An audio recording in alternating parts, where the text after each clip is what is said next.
Hello everyone, কেমন আছেন সবাই? তো অবভিয়াসলি আশা করি ভালো আছেন। তো আপনাদের জন্য অ্যানাদার একটি ব্র্যান্ড নিউ ভিডিও।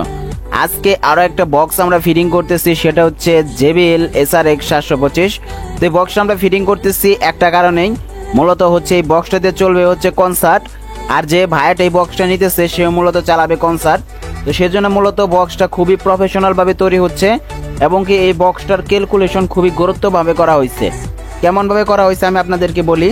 আপনাদের এই বক্সের যে স্পিকারটা দেখতে পারতেছেন, এই স্পিকারটার যে ওয়াট অনুযায়ী এটার এমপ্লিফায়ার চুজ করা হয়েছে, এবং কি এমপ্লিফায়ার আর স্পিকারের ওয়াট অনুযায়ী ক্রসওভার চুজ করা হয়েছে, এবং কি কনসার্ট চালানোর মতো একটা ভাষাভাষী একটা সাউন্ডের জন্য বা সাউন্ডের লং থ্রু হওয়ার জন্য JBL এর একটা বডি নেওয়া হয়েছে।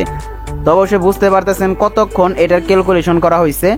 তো তারপরেও এটা আমরা অনেকক্ষণ ক্যালকুলেশন করার পরে মালটা সাজেস্ট আনছি, এবং কি এই মালটা এখন ফিটিং করতেছি। তো কি দিয়ে ফিটিং করতেছি, তো চলেন আজকে আমি আপনাদেরকে সেগুলো দেখাই।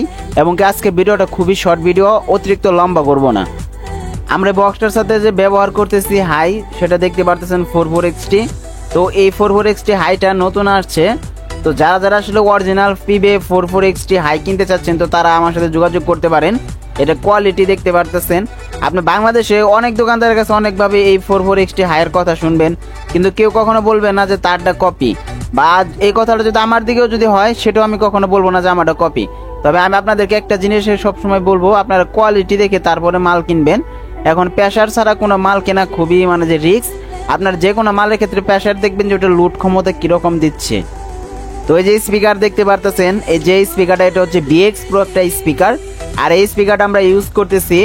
এটার কারণ হচ্ছে এই স্পিকারটা অন্যান্য স্পিকারের তুলনায় ম্যাগনেটিক সাইজ অনেকটাই বড়। এখন দেখতে পারতেছেন এটা 18 ইঞ্চি স্পিকারের 5 ইঞ্চি ভয়েস কয়েলের যে ম্যাগনেট, সেম টু সেম একই পরিমাণ অতটুকুই। এটা ধরা কোনো রকম ক্ষমতা নাই। তো এটার RMS পাওয়ার হচ্ছে 1200 ওয়াট, এবং কি ভয়েস কয়েল হচ্ছে 4 ইঞ্চি। তবে এই যে 1200 ওয়াটটা যে আপনারা যে শুনলেন, এটা জেনুইন না, এটার থেকে কিছু হলেও কম আছে। তবে তারপর স্পিকারটার কোয়ালিটি খুবই ভালো, এই কারণে এই স্পিকারটা দেওয়া হয়েছে। আর যে এই স্পিকারটা বাজানোর জন্য যে এমপ্লিফায়ারটা ইউজ করা হইতেছে, সেটা হচ্ছে ডেল্টা P 9000 এমপ্লিফায়ার, যেটা ট্রান্সফরমার হচ্ছে XLS 1200, এবং কি ক্যাপাসিটার হচ্ছে 90 ভোল্ট, এবং কি সবকটা ট্রানজিস্টর হচ্ছে 2AC ট্রানজিস্টর, ঠিক আছে। এবং কি এটার যে অরিজিনাল যে ট্রান্সফরমার যে ভোল্টেজ, সেটা খুবই হাই কোয়ালিটি অন্য এমপ্লিফায়ারের তুলনায়, যে কারণে এমপ্লিফায়ারের পার সাইডে 2000 করে ওয়াট পাওয়া সম্ভব। তো এই যে স্পিকারটা দেখতে পারতেছেন, এই স্পিকারটা এখন আমরা ফিটিং করব। আর এই যে এখন মোটামুটি দেখতে পারতেছেন আমাদের বক্স প্রায় কমপ্লিট। তো এখন শুধু আমাদের এই বক্সটার একটা সাউন্ড টেস্টিং বাকি আছে। তবে আজকে আমি আপনাদের কোনো প্রকার সাউন্ড টেস্টিং কোনো কিছু এভরিথিং দিতে পারতেছি না, তার জন্য খুবই দুঃখিত।